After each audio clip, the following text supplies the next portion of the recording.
Part of what we've been dealing with is the education that we get that's based on fraudulent information and lies. And since the exhibit is back now after some 2 decades of absence from the United States, when ASCAC met this exhibit from another exhibit on Tutankhamun from or in California, in Los Angeles, and gave it a proper welcome, and also announced to the world that King Tut was back and he was black. And the t-shirts were there to welcome him, and so they started a debate even on that spot that was picked up by LeGrand Clegg at the Young Museum, where my wife was a docent, and she was the one responsible for getting that to the Young Museum. And at that point, LeGrand Clegg did the interview that cost an Egyptologist, they tell me, it cost him his job, Kent Week, who was at the University of California, and who couldn't defend himself in the face of a head-to-head discussion on the merits of the case as to whether this was really an African man or not. You would have thought that they would have given up at that point, but since we know that they never gave up when Brother Theophile Obenga and Sheikh Anta Diop did the Cairo Symposium in 1974,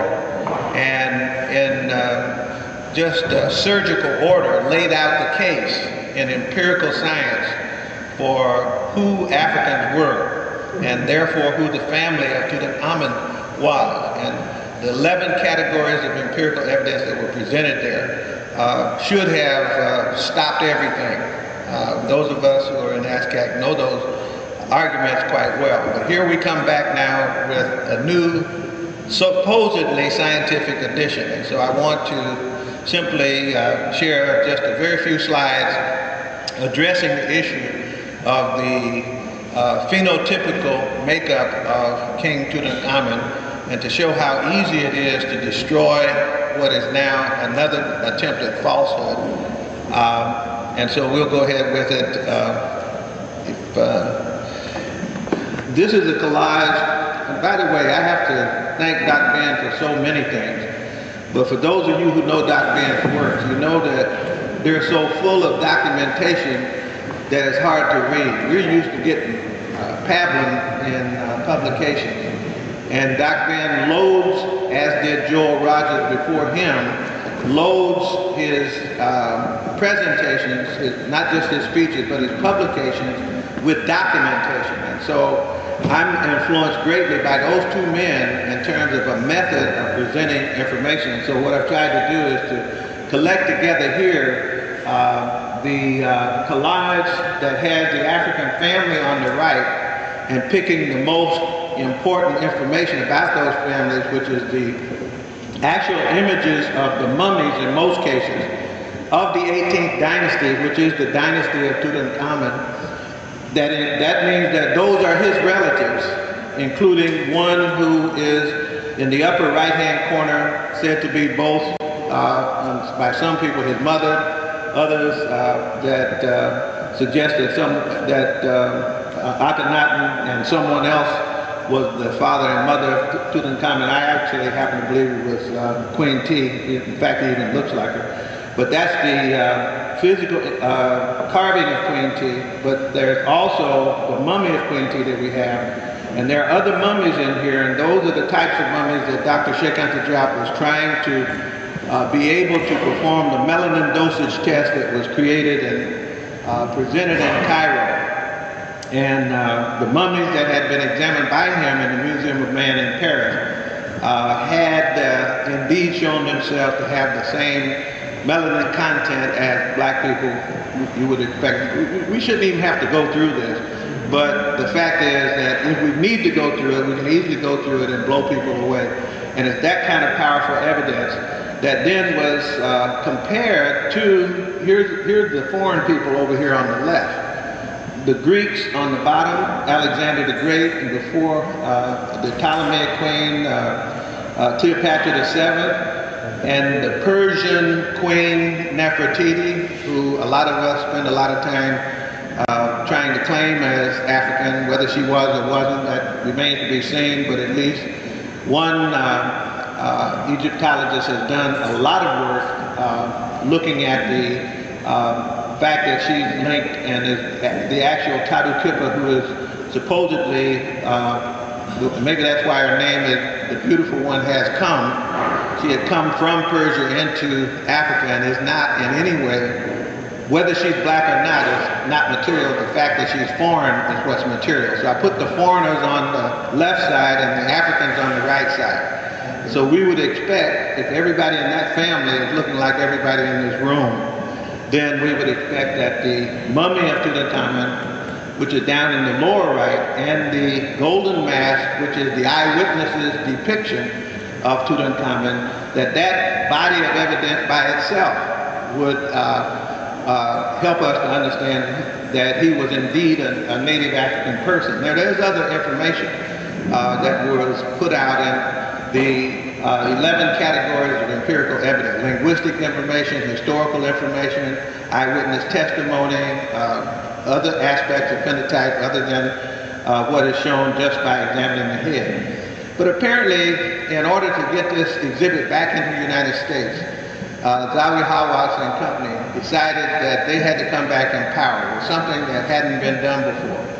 So they decided to use CT scan technology on the skull of the mummy. They gave the skull to three different groups of scientists who supposedly were forensic capable. One group in France, one group in the United States, one group in Egypt. And so there are actually 3 examinations from the CAT scan information on that skull given to these 3 groups of people. And supposedly what that produces is a more accurate rendering of the image of Tutankhamun than anything else. More accurate, in other words, it ought to be better, less guesswork, if you're going to add something new at this stage of the game. So let's find out if they had less guesswork. Next slide. We'll go on past it. Sheikh Anta Diop and Dr. Obenga Diop, that's the real one there. This is the evidence that they presented at the Cairo Symposium on that question of what these people look like. Next. A close-up of just the women, because there's more of them that still had the braid attached to the skulls, and the braids, in addition to the physical shape of the mummy, when you have the cornrows in some cases, especially with Teta Sherry in the center, with the short nappy head cornrows on her. You've got Nefertari, her granddaughter, just to the right of her. You've got Queen T's mummy, and that goes with the face that the artist saw. And then you have other royals at the bottom, including an unknown royal, Lady Ray, who's got extensions as well as the cornrow. And you got one that looks almost like she's wearing locks. You know, that's Anutawi. I'm sorry, Amos and Hapi. So then we go from that to the new evidence. We're looking at the royal family, and we expect that young man to look like his family. Unless they can find some paternity somewhere else and maternity somewhere else from the ones that have been shown to us. These are some of the ones in his line. Nefertari, again, at the beginning of that dynasty, Teta Sherry, her son, Sekenenre Tao, his daughter, Nefertari, and the mummy of Nefertari, painting of Nefertari, and the 3 mummies, and they're all tied together as genetic kin. Next. How about this? Akhenaten, further down the line. That's one of my graduate students, who's almost a spitting image of Akhenaten. Let's go to the next one. That's a second person. This just happens to be in Atlanta. I could come to Philadelphia, New York, Boston, Los Angeles, Atlanta, and I could find people who would match what was supposed to be a distorted image, as they say about Akhenaten. He was sick, there were was something wrong with him and everything, because they say he was abnormal. And the abnormality in the physical renderings of Akhenaten was supposed to be swollen lips, fleshy nose, and so forth and so on. But here it is with two other people. The one on the right is actually the son of one of the former professors at Morehouse College, Sam Williams, and the one on the left, Shati Omasadi, who is one of my students now, Akan priestess in Ghana. And then when you put them together with Akhenaten, we get some additional information to peruse. And then next, the attempt to take Tutankhamun is old. This was one where they were trying to do it with comic strips. And in the right, you see the comic book that went to the kids with the note, the home game, supposed to be advertisement for a game that you waited 3,000 years for. Notice they paint him as a European in that. So we waited 3,000 years for European Tutankhamun. But there's the comparison between that image and the golden mask, and of course the shape of the skull itself. But now to the skull itself. The CAT scan or CT scan is a way of imaging the skull so that you can give, like an x-ray, except it's a CT technology, to a group of scientists to do their forensic work and recreate what they think the skin was and what they think the pigment was. So let's go to what they did. So there's the results of the three different efforts to take CT scan so that they could have a new image of Tutankhamun that had never been there before.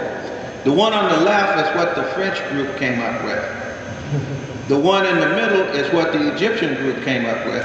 The one on the right is what the United States came up with. I think the only one that didn't know that they had the mummy of the king was the one on the right. I think the United States was flying blind. What do you think this person looked like? But here's the evidence that where the people who bring this argument hang themselves. If CT scan is supposed to be more accurate rather than less, and it's supposed to be the definitive thing, then how come all three of those don't look identical? How come you got three different images from a scientific process that's supposed to have less error in it? Okay, that's one thing. Then let's move from that into what they chose, of course, was the image on the left, the one that looked most debatably European in appearance, in phenotype. And so that's the one that now